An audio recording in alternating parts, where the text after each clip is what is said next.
Movie की शुरुआत होती है और हमें मूवी के मेन कैरेक्टर पाई को दिखाया जाता है। फिर एक दिन पाई से मिलने एक राइटर आता है। इस राइटर को असल में पाई की मामा जी ने ही भेजा था, क्योंकि पाई के पास सुनाने के लिए एक ऐसी जबरदस्त कहानी थी जो कि उस राइटर के लिए काफी इंटरेस्टिंग हो सकती थी। और वो कहानी पाई की अपनी लाइफ की ही है। जब पाई से मिलने आता है तो वो सबसे पहले पाई से उसके नाम के बारे में पूछता है कि आखिर आपका नाम पाई क्यों है। तब ये सुनकर पाई यहाँ पर बताता है कि इस दुनिया में हर इंसान के अलग अलग शौक हैं। ऐसे ही मेरे मामा जी को स्विमिंग पूल का बहुत ही शौक था और जब मैं पैदा हुआ तो मेरा नाम पाई मेरे मामा जी ने ही रखा और ये नाम असल में एक स्विमिंग पूल से इंस्पायर्ड था। वो बताता है कि असल में मुझे पाई पटेल नाम मिला था, लेकिन स्कूल में मुझे इस नाम से काफी परेशान किया जाता था। फिर एक दिन स्कूल में पाई ने टीचर के कहने पर एक मुश्किल पाई के क्वेश्चन को सॉल्व किया। इस वजह से मेरे टीचर ने मुझे शाबाश दी और मेरी काफी तारीफ की सबके सामने। और बस तब से मैंने अपना नाम सिर्फ पाई रख लिया। फिर वो बताता है कि जहाँ पर हम रहते थे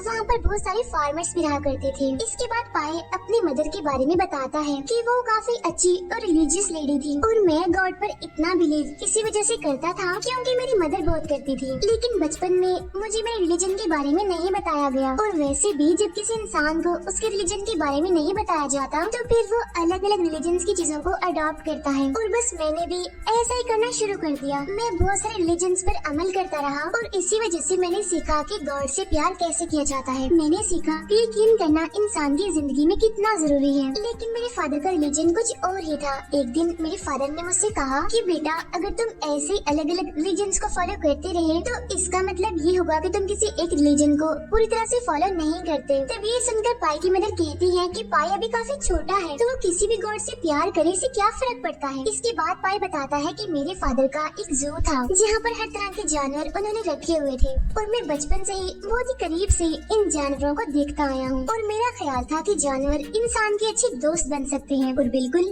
ऐसा है भी। लेकिन ये बात हर जानवर के लिए नहीं है, यानी हर जानवर इंसान का दोस्त नहीं बन सकता। एक दिन मैंने अपने बचपन में एक टाइगर को खाना खिलाने की कोशिश की और मुझे ऐसा लगा था कि शायद वो मुझे कोई भी नुकसान नहीं पहुँचाएगा। लेकिन जब मैं उस टाइगर को खाना खिला रहा था तो तभी मेरे फादर ने मुझे देख लिया। तब ये देखकर मेरे फादर ने मुझे काफी डांटा और कहा कि तुम क्या बेवकूफी करने जा रहे थे, वो तुम्हें नुकसान भी पहुंचा सकता था। तभी मेरे फादर ने मुझे समझाने के लिए एक प्रैक्टिकल करके दिखाया। उन्होंने उस टाइगर के सामने एक बकरी को बांध दिया। असल में मेरे फादर मुझे ये दिखाना चाहते थे कि जंगली जानवर कभी भी इंसान के दोस्त नहीं बन सकते, उनके सगे नहीं बन सकते और जानवर तो जानवर ही होते हैं। और ये बात साबित भी हो गई। मैंने अपनी आंखों के सामने देखा कि किस तरह वो टाइगर बड़ी बेरहमी से उस बकरी को खा गया और इस बात से मुझे पता चल गया कि जंगली जानवर इंसानों के दोस्त नहीं बन सकते। फिर कुछ साल गुजर जाते हैं जहाँ पर हम देखते हैं कि पाई अब थोड़ा बड़ा हो चुका है। यहीं पर पाई को एक लड़की भी पसंद आ जाती है जो कि उसकी दोस्त बन जाती है और वो एक दिन अपने दोस्त को अपना जू दिखाने के लिए लाता है। अब यहाँ जू के सारे जानवर तो बेशक इनके थे, लेकिन जो जमीन थी वो इनकी नहीं थी और इसी वजह से बहुत जल्द इन्हें वो जगह खाली करनी थी। तब खाना खाते हुए पाई के फादर उन्हें बताते हैं कि बहुत जल्द हम एक दूसरी जगह पर शिफ्ट हो जाएंगे और इन सभी जानवरों को हम बेच देंगे। अब इस बात के लिए पाई राजी नहीं होता क्योंकि वो अपने दोस्त को छोड़कर जाना नहीं चाहता था, लेकिन वो अपनी फैमिली को कभी भी इस बारे में नहीं बता पाया। इसी वजह से उसे अपनी फैमिली के साथ इस शहर को और अपने दोस्त को छोड़कर जाना ही पड़ा। फिर जब ये लोग शिप के जरिए जा रहे होते हैं तो ये खाना खाने के लिए जाते हैं। अब यहाँ पर वेज और नॉन वेज को लेकर पाई के फादर और शेफ की बहस हो जाती है। तो वहाँ पर एक दूसरा पैसेंजर उन्हें अपना खाना ऑफर करता है। रात के टाइम पाई के फादर सभी जानवरों को बेहोशी की दवाई दे रहे थे। वो बताते हैं कि मैं ऐसा इसलिए कर रहा हूँ क्योंकि समंदर का सफर सभी जानवरों के लिए काफी दर्दनाक होता है। इसी वजह से वो इसे बर्दाश्त नहीं कर पाते, बीमार हो जाते हैं और वॉमिट्स करने लगते हैं। तो इनके लिए यही बेहतर होता है कि इन्हें बेहोश कर दिया जाए। आगे पाई उस राइटर को बताते हैं कि उस टाइम हम समंदर के सबसे खतरनाक हिस्से में थे। फिर उसी रात जब सभी लोग सो रहे थे तो काफी शोर की वजह से मेरी आँख खुल गई और इसी वजह से मैं बाहर आ गया। बाहर काफी तेज तूफान आ रहा था। अब पहले तो मैं उसे एंजॉय करता रहा, लेकिन फिर मैंने नोटिस किया कि बहुत सारा पानी शिप के अंदर आ गया है और फिर मुझे याद आया कि मेरी फैमिली भी तो अंदर ही है। इसीलिए मैं शिप के उस हिस्से में गया जहाँ पर मेरी फैमिली थी, लेकिन अब वहाँ पर हर जगह पर पानी ही पानी था।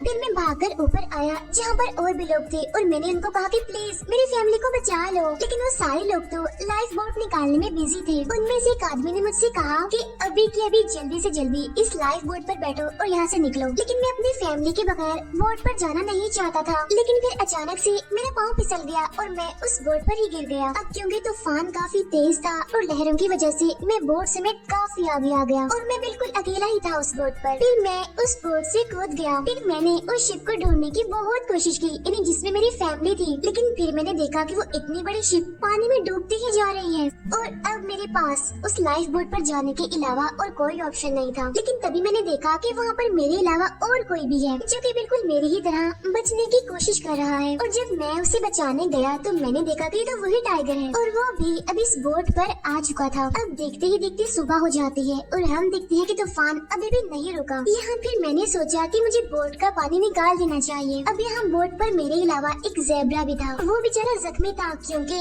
उसका पाँव टूटा हुआ था। फिर कुछ ही टाइम के बाद मेरे पास उस बोट में एक आर्ट वुल्फ भी पहुँच जाता है। फिर मैंने समंदर में एक चिंपैंजी को भी देखा, इसीलिए मैंने उसकी मदद की और मैं उसे भी बोट पर ले आया। अब रात में वो आर्ट वुल्फ अपनी भूख पर कंट्रोल नहीं कर पाता, इसीलिए वो उस ज़ेब्रा पर हमला कर देता है। अब हालांकि मैंने उस ज़ेब्रा को काफी बचाने की कोशिश की, लेकिन तब तक वो आर्ट वुल्फ उसे मार चुका था और उसने उसे खा लिया। अब उस ज़ेब्रा को मारने के बाद अगले दिन वो आर्ट वुल्फ उस चिंपैंजी पर हमला करता है उसे खाने के लिए। अब मैंने इस बार भी उस चिंपैंजी को बचाने की काफी कोशिश की, लेकिन इस बार भी मैं नाकामयाब ही रहा क्योंकि वो आर्ट वुल्फ उसे भी खा लेता है। लेकिन इससे पहले कि अब वो आर्ट वुल्फ मुझ पर हमला करता तो तभी अचानक से बोट के अंदर से वो टाइगर बाहर निकलता है और एक ही झटके में उस आर्ट वुल्फ को मार डालता है। अब उस टाइगर को बोट के अंदर देखकर मैं फौरन पानी में कूद गया क्योंकि अगर उस टाइगर को भूख लगती तो वो मुझे भी खा जाता। और अब तक मुझे शिप से अलग हुए काफी टाइम हो चुका था। मेरी हालत काफी खराब होती जा रही थी क्योंकि मैं समंदर के बिल्कुल बीचों बीच फंसा हुआ था। बचने का तो मेरे पास कोई रास्ता ही नहीं था। इसी वजह से मैं काफी परेशान था और तो और कोई रेस्क्यू टीम भी मुझे बचाने के लिए नहीं आई। और मैं समंदर में एक बोट में एक टाइगर के साथ था, यानी एक जंगली जानवर के साथ जो कभी भी मुझ पर हमला कर सकता था। अब उस बोट में मुझे थोड़ा बहुत खाने का सामान मिल गया और पानी की कुछ कैंस भी मिल गए, लेकिन वो पानी काफी कम था। ज्यादा टाइम तक वो चलने वाला नहीं था। पाई को वहाँ पर एक बुक भी मिलती है जिसमें लिखा हुआ था कि अगर आप समंदर में कहीं फंस जाते हो तो आपको बचना कैसे है। अब पाई भी उन सभी चीजों पर अमल करने लगा था, यानी कि गाना गाकर वो अपने दिल को बहलाता था और कुछ न कुछ करके अपने आप को मसरूफ रखता था। वो खुश रहने की भी कोशिश करता था, साथ साथ अपनी यादों को भी ताज़ा करता था। उस रात पाई अपने पास्ट को महसूस करता है, यानी कि वो अपने पास्ट में पहुंच जाता है और वो तारों के बीच अपनी फैमिली को देखता है, जिसकी वजह से वो काफी इमोशनल हो जाता है और रोने लगता है। वो देखता है कि कैसे उसकी मदर उसे बताती थी कि बेटा हमेशा हिम्मत रखना, कभी भी अपने भरोसे को टूटने मत देना। जब तक तुम्हें उम्मीद होगी, तुम्हें हौसला होगा, कोई भी तुम्हें नहीं हरा पाएगा। अब यहाँ पर पाई के पास लिखने के लिए एक बुक भी थी और एक पेंसिल भी थी। वो लिख कर पानी के कैंस के जरिए लोगों को अपना मैसेज भेजता था, इस उम्मीद में कि शायद कोई तो आएगा उसकी मदद करने के लिए। वो लिखता है कि प्लीज मेरी हेल्प कीजिए, मैं यहाँ पर फंस चुका हूँ। आगे पाई बताता है कि इस बोट में मुझे एक मैप भी मिला, लेकिन मुझे तो मैप पढ़ना ही नहीं आता था। इसी वजह से मुझे कुछ भी पता नहीं चला कि आखिर मुझे कहाँ जाना है, किस डायरेक्शन में जाना है। यहाँ पर पाई अब उस टाइगर के बारे में सोचता है कि अगर मैंने इस भूखे टाइगर का पेट नहीं भरा तो वो भूखा टाइगर अपना पेट भरने के लिए मुझे मार देगा। अब यहाँ पाई के पास खाने के लिए बिस्किट्स और पानी था, लेकिन उस टाइगर को खिलाने के लिए उसके पास कुछ भी नहीं था। तो इसीलिए मैंने फिशिंग करना शुरू कर दी और फिर एक दिन मैं उस टाइगर के लिए पानी भी लाया। फिर मैंने सोचा कि ये चीजें ज्यादा दिन तक चलने वाली नहीं है, मुझे अब उस टाइगर के साथ रहना सीखना होगा और तभी तो मैं अपनी रेस्क्यू बोट पर रह सकता हूँ, जो कि बाद में उसने खुद बनाई थी। फिर एक दिन उस टाइगर की भूख बर्दाश्त से बाहर हो जाती है, इसीलिए वो मछली खाने के लिए पानी में कूद जाता है। लेकिन जब उसे पानी में कोई नहीं मिलता तो तब उसकी नजर पाई पर पड़ती है, इसीलिए अब वो पाई को मारने के लिए उसी की तरफ बढ़ने लगता है। अब यहाँ पाई उस टाइम रेस्क्यू बोट में था, लेकिन फिर वो अपनी जान बचाने के लिए लाइफ बोट में चला जाता है और छोटी रेस्क्यू बोट जिसने बनाई थी वो उसे भी अपनी तरफ ही खींच लेता है। और अब वो टाइगर भी अपनी जान बचाने के लिए बोट पर चढ़ने की कोशिश कर रहा था, लेकिन पाई इस टाइम बहुत ही गुस्से में था इसीलिए वो चाहता था कि वो इस टाइगर को मार दे, लेकिन जब वो उस टाइगर को देखता है तो उससे ऐसा हो ही नहीं पाता, यानी कि उसे मार ही नहीं पाता, क्योंकि चाहे जो भी था वो इतने दिन से इस टाइगर के साथ ही तो रह रहा था। इसी वजह से अब वो उस टाइगर की मदद करता है, इसीलिए वो उसे बोट में चढ़ा लेता है। एक दिन पाई को समंदर में से एक काफी बड़ी मछली मिलती है। अब यहाँ पर पाई के पास और कोई ऑप्शन न होने की वजह से वो उस मछली को मार देता है और उसे उस टाइगर को खिला देता है। इसके बाद पाई आगे बढ़ जाता है और यहाँ पर पाई ने कभी भी नहीं सोचा था कि उसका सामना एक दिन एक व्हेल से होगा, क्योंकि वो जब समंदर के बिल्कुल बीचों बीच था तो उसके आसपास बहुत सारी व्हेल्स घूम रही थी और ये व्हेल्स काफी बड़ी भी थी और इनका कलर ब्लू था, काफी खूबसूरत लग रही थी वो। और फिर एक व्हेल एकदम से ही समंदर से बाहर आती है और उसके एक ही झटके से पाई की बोट पलट जाती है। पाई अपना एक एक दिन उस बोट पर गिन गिन कर गुजार रहा था। अब एक दिन वो लोग एक ऐसी जगह से गुजरते हैं जहाँ पर उनका सामना बहुत ज्यादा मछलियों से होता है, क्योंकि वहाँ आसपास पानी में भी बहुत सारी मछलियाँ थी और तो और बहुत सारी मछलियाँ वहाँ पर उड़ भी रही थी। इसीलिए अब इनकी बोट पर बहुत सारी मछलियाँ आ जाती हैं। अब पाई और वो टाइगर दोनों ही इस लाइफ बोट पर थे और अब वो दोनों ही इन मछलियों को हासिल करना चाहते थे, क्योंकि पाई के पास भी खाने के लिए कुछ भी नहीं था और वो टाइगर भी भूखा था, क्योंकि बोट पलटने की वजह से उसका सारा खाना गिर गया था। इसी वजह से पाई उस टाइगर को डराता है और उसे खुद से दूर भगाता है। वो उस पर ऐसी हद जमाता है कि जैसे ये सारी मछलियाँ, ये सारा खाना मेरा है। यहाँ पर हमें दिखाया गया है कि जब इंसान मजबूर होता है, बेबस होता है, तो वो कुछ भी कर सकता है, क्योंकि जैसा कि हम जानते हैं कि पाई वेजिटेरियन था, इसीलिए अब ना चाहते हुए भी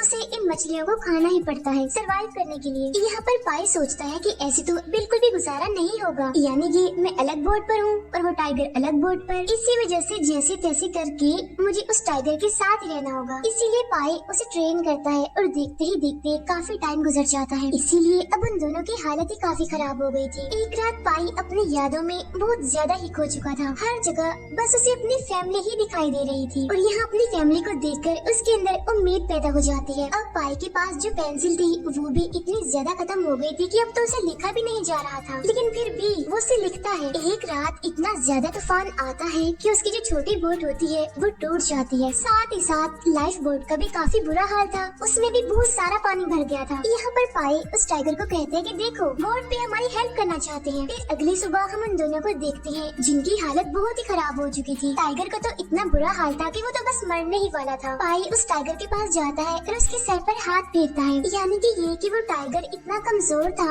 उसकी हालत इतनी खराब थी कि पाई को मारना तो दूर, वो तो उठ भी नहीं सकता था। यहाँ पर पाई उसका सर अपनी गोद में रख लेता है और रोने भी लगता है। दोनों मिलकर अपने सामने अपना आखिरी टाइम देख रहे थे, लेकिन जैसा कि पाई ने कहा था कि गॉड उनकी हेल्प करना चाहता है, तो उसके मुताबिक अगले दिन वो एक आइलैंड पर पहुँचते हैं। वो आइलैंड एक ऐसा आइलैंड था जो कि पूरी तरह से हरा भरा था। यहाँ उनके लिए पीने के लिए पानी भी था, खाने के लिए खाना भी था, यानी वो सर्वाइव आसानी से कर सकते थे। लेकिन जो हैरत करने वाली बात है वो ये कि वो पूरा आइलैंड ही नेवलों से भरा हुआ था। जैसे ही वो टाइगर वहाँ पर आता है वो उन नेवलों को खाने लगता है। यहाँ पर पाई के पास भी खाने के लिए काफी सामान था, पीने के लिए अच्छा पानी भी था, फ्रूट्स भी थे खाने के लिए। जैसे ही रात होती है तो पाई को पता चलता है कि इस आइलैंड पर कोई ना कोई गड़बड़ी जरूर है, यहाँ कोई खराबी है, क्योंकि वो सारे के सारे नेवले वहाँ से निकलकर ट्रीज पर चढ़ रहे थे और कोई अजीब चीज देखकर वो टाइगर भी बोट में चला जाता है। रात के टाइम पाई देखता है कि वो पूरा का पूरा पानी एसिड में बदल गया है, जिसकी वजह से उस पानी की जो मछलियाँ थी वो गलती सड़ती जा रही थी। तभी पाई देखता है कि वहाँ एक ट्री पर एक फ्रूट लगा हुआ है और अब जैसे ही पाई उस फ्रूट को खोलता है तो वो देखता है कि उसके अंदर तो एक इंसानी दांत पड़ा हुआ है। तो अब पाई उस राइटर को बताते हैं कि असल में वो जो आइलैंड था वो कोई मामूली आइलैंड नहीं था, बल्कि वो तो कैनिबल आइलैंड था, यानी जो इंसानों का, जानवरों का शिकार करके उनको खाता था। यानी दिन में वो आइलैंड जितना खूबसूरत है, रात में उस जैसा खतरनाक आइलैंड कोई नहीं। और अगर गलती से कोई इंसान यहाँ पर आ भी जाता तो मरने के अलावा उसके पास और कोई ऑप्शन नहीं था। अगले दिन पाई अपने बोट पर बहुत सारा खाने का सामान रख लेता है, जितना वो रख सकता था। इसके अलावा वो और भी बहुत सारा सामान अपने साथ रख लेता है और सोचता है कि अगर वो भी इस आइलैंड पर रुका तो वो भी इस आइलैंड का शिकार हो जाएगा। वो उस टाइगर को भी वहाँ नहीं छोड़ सकता था, इसीलिए वो उस टाइगर के लिए भी बहुत सारे नेवले ले लेता है। जैसे ही पाई सीटी बजाता है तो देखते ही देखते वो टाइगर भागकर फौरन से उसके पास आ जाता है। हालांकि वो टाइगर एक जानवर था, लेकिन वो भी ये बात जानता था कि इस आइलैंड पर रुकना मौत मौत को गले लगाने के बराबर है। कुछ और दिन सफर करने के बाद वो एक दूसरे आइलैंड पर पहुंचते हैं। तब वो टाइगर वहाँ से उतरता है और आइलैंड की तरफ जाने लगता है, लेकिन पाई की हालत काफी खराब होती है। वो नीचे गिरा होता है। वो सोचता है कि जाने से पहले वो टाइगर मुझसे बात करेगा, यानी इतने दिन साथ रहने के बाद हमारे दरमियान एक बॉन्ड तो बन ही गया है। पर अगर वो टाइगर मुझसे बात ना करे तो कम से कम एक बार वो मुझे पलट कर तो जरूर देखेगा। यहाँ पर पाई बताती है कि मैं यहाँ पर बच्चों की तरह रोया था, इसलिए नहीं कि उन्हें एक बीच मिल गया था, एक आइलैंड मिल गया था, बल्कि वो इसलिए रो रहे थे क्योंकि उस टाइगर ने एक बार भी पलटकर उनकी तरफ देखा ही नहीं। और वो टाइम वैसे भी कितना दुख भरा होता है ना, जब हम किसी को गुड बाय भी नहीं कह सकते। फिर फाय बताते हैं कि मैं ही उस आइलैंड पर वो आखिरी पर्सन था जो कि सर्वाइवर था, यानी कि जिंदा बचा था, और इसीलिए मेरे पास इंश्योरेंस कंपनी से कुछ लोग आए थे। मैंने उन्हें अपनी हर एक बात बताई जो कि मेरे साथ हुआ, लेकिन उन्होंने मेरी बात का यकीन नहीं किया, बल्कि वो मुझे कहने लगे कि भाई कोई ऐसी बात बताओ जिस पर हम यकीन भी करें। और तब फिर मैंने उन्हें एक ऐसी कहानी सुनाई कि जिस पर वो यकीन कर सके। और इस कहानी में उनके साथ कोई जानवर नहीं बल्कि उनकी अपनी फैमिली के ही लोग थे। तब वो राइटर पाई से पूछते हैं तो क्या फिर उन्होंने तुम्हारी इस कहानी का यकीन किया? तब पाई कहते हैं कि वो पॉलिसी मेरे पास आज तक पड़ी हुई है। जब वो राइटर उसे खोलकर देखता है तो उसके अंदर एक पेपर था और उस पेपर पर एक लड़के की कहानी लिखी गई थी कि वो लड़का पूरे 227 दिन तक समंदर के अंदर रहा, पैसिफिक ओशन में, समंदर के सबसे खतरनाक हिस्से में, अकेला नहीं बल्कि एक टाइगर के साथ। यानी कि वो कहानी थी जिसे पाई अभी अभी सुना रहे थे, यानी कि उनकी अपनी कहानी। और ये सुनकर वो राइटर काफी हैरान होता है। इसके बाद वो राइटर पाई से पूछता है कि तुम्हें इसमें से कौन सी कहानी पसंद आई, यानी कि तुम्हारी फैमिली वाली या फिर टाइगर वाली? तब पाई कहते हैं कि टाइगर वाली, यानी कि वो कहानी जिसमें टाइगर था। तभी वहाँ पर पाई की फैमिली आ जाती है, यानी कि उसकी वाइफ और उसके बच्चे। तब यहाँ पर पाई उस राइटर को बताता है कि मेरी उस वाली फैमिली में से,